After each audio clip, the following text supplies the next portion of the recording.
وهدى ورحمة للمؤمنين. اعوذ باللہ من الشیطان الرجیم، بسم اللہ الرحمن الرحیم۔ آیت نمبر 6۔ پچھلی آیت میں جو یتیموں کے ٹیک کیئرر ہیں، جو ان کی سرپرستی کرنے والے ہیں، ان کو اللہ تعالیٰ تاکید کر رہے ہیں، اور وہی بات اب اس آیت میں بھی کنٹینیو ہوگی، مزید تاکید ہے۔ اللہ کہتے ہیں وَابْتَلُوا الْيَتَامَىٰ، اور آزمائش کرتے رہو یتیموں کی۔ آزمائش کرتے رہو یعنی ان کو چیک کرتے رہو، جیسے کچھ پیسے دے کر چیک کرو کہ وہ اتنے سمجھدار ہو گئے ہیں کہ وہ اپنے مال کو صحیح طریقے کے ساتھ استعمال کر سکیں۔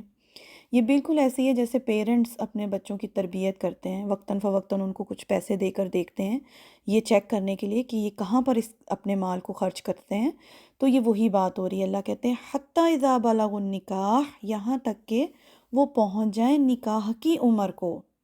اچھا، یہاں پر ایک بہت ہی انٹرسٹنگ بات ہے جو سمجھنے کی ہے، وہ کیا کہ اللہ تعالیٰ سمجھداری کی جو عمر ہے اس کو کہہ رہے ہیں نکاح کی عمر، یعنی نکاح کی، انسان کی نکاح کی عمر وہ ہوتی ہے جب وہ اس قابل ہو جائے کہ وہ ذمہ داریاں اٹھا سکے، میچیور ہو جائے، ذمہ دار ہو جائے، سمجھدار ہو جائے، اس میں رشد یعنی سمجھ بوجھ اور چیزوں کو صحیح طریقے کے ساتھ کرنے کی قابلیت پیدا ہو جائے۔ وہ ایج ہوتی ہے نکاح کی، اور وہ کوئی مقرر ایج نہیں ہے۔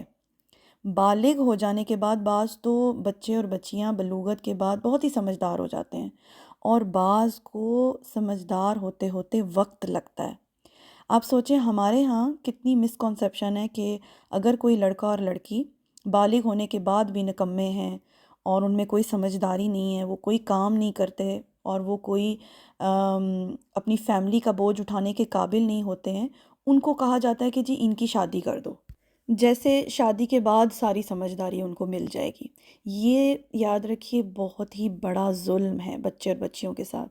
جب تک ان کو فرائض اور حقوق کا کچھ پتہ نہیں، جب تک ان کے اندر سمجھداری نہیں، تب تک ان کی شادی نہیں کرنی چاہیے۔ یہاں پر نکاح کی عمر سے اللہ کی مراد کیا ہے؟ میچورٹی کا آ جانا، سمجھ بوجھ کا آ جانا۔ اللہ تعالیٰ کہتے ہیں فَإِنْ آنَسْتُم مِّنْهُمْ رُشْدًا، پھر اگر تم پاؤ ان میں بھلائی، سمجھ بوجھ، رشد، صلاحیت۔ کس چیز کی صلاحیت؟ پیسوں کو صحیح جگہ استعمال کرنے کی صلاحیت جب ان میں آ جائے، فَادْفَعُوا إِلَيْهِمْ أَمْوَالَهُمْ، تو پھر لوٹا دو، دے دو ان کو ان کے مال جو کہ بطور امانت تمہارے پاس پڑے ہوئے تھے، وہ اب ان کو واپس کر دینے کا وقت آ گیا۔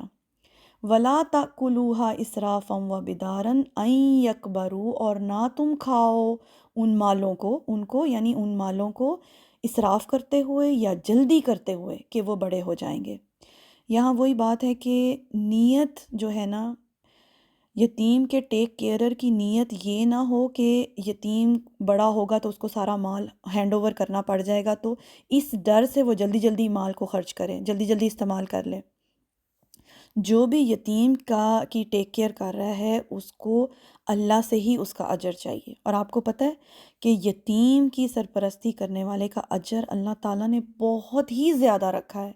نبی صلی اللہ علیہ وآلہ وسلم نے فرمایا ہے کہ یتیم کی سرپرستی کرنے والا جنت میں میرے اتنے قریب ہوگا جیسے یہ دو انگلیاں، پاس پاس کی انگلیوں کو ملا کے نبی صلی اللہ علیہ وسلم نے بتایا کہ اتنا میرے قریب ہوگا وہ شخص۔ تو اس کی نیت کیا ہوگی کہ کل کو یہ بڑے ہوں گے تو یہ مال ان کو لوٹانے ہیں، اور اس ڈر سے کہ یہ بڑے ہو جائیں گے تو مال واپس کرنے پڑیں گے، اس ڈر سے اس کو جلدی جلدی نہ خرچ کریں۔ پھر بات وہی ہے کہ اگر دلوں میں اللہ کا ڈر ہوگا، تقویٰ ہوگا، تو پھر انسان تمام معاملات ٹھیک رکھے گا، حقوق العباد میں انصاف کرے گا۔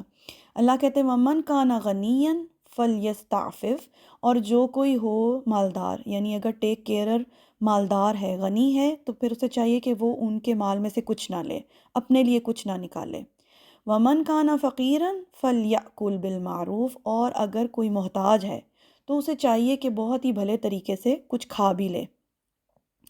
یہ کیا بات ہوئی کہ کھا لے؟ اصل میں اسلام جو ہے نا ایک بہت ہی آسان اور نیچرل دین ہے۔ اب اگر بالفرض جو ٹیک کیئرر ہے وہ بہت ہی غریب آدمی ہے، جیسے ایک بھائی ہے، اس کے بچے یتیم ہو گئے ہیں اور دوسرا بھائی ان کی ٹیک کیئرر کر رہا ہے، تو بھائی کا تو بہت سارا مال تھا، یتیموں کا بہت سارا مال اس کے پاس ہے، اور وہ اس کو خرچ بھی کر رہا ہے یتیموں کے اوپر، لیکن وہ خود اتنا غریب ہے کہ وہ محتاج ہے۔ تو پھر ایسا نہیں ہے، ہمارے دین نے کہا کہ وہ خود استعمال نہیں کر سکتا اس میں سے، معروف طریقے سے کر سکتا ہے۔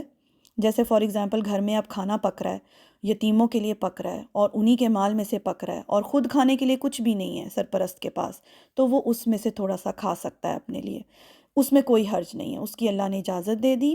فَإِذَا دَفَعْتُمْ إِلَيْهِمْ أَمْوَالَهُمْ، اور پھر اللہ کہہ رہے ہیں جب تم ان کو ان کے مال دو گے، یعنی اب وہ بڑے ہو گئے، سمجھدار ہو گئے، جب اب تم ریٹرن کر رہے ہو ان کے مال، فَأَشْهِدُوا إِلَيْهِمْ، تو گواہ بنا لو اس پر، یعنی مال جب ریٹرن کر رہے ہو تو پھر اس پر گواہ بنا لو کہ تم نے ایمانداری سے ان کا مال جو ہے ان کے حوالے کر دیا ہے۔ وَكَفَى بِاللَّهِ حَسِيبًا، اور کافی ہے اللہ حساب لینے والا، یعنی یہ جو سارا پروسیس تم نے کیا، ان کو پالا، ان کی ٹیک کیئر کی، ان کے مالوں کی حفاظت کی، پھر انصاف سے ان کو ریٹرن کر دیا، اس چیز کا حساب اللہ تعالیٰ بہت اچھے سے لینے والا ہے۔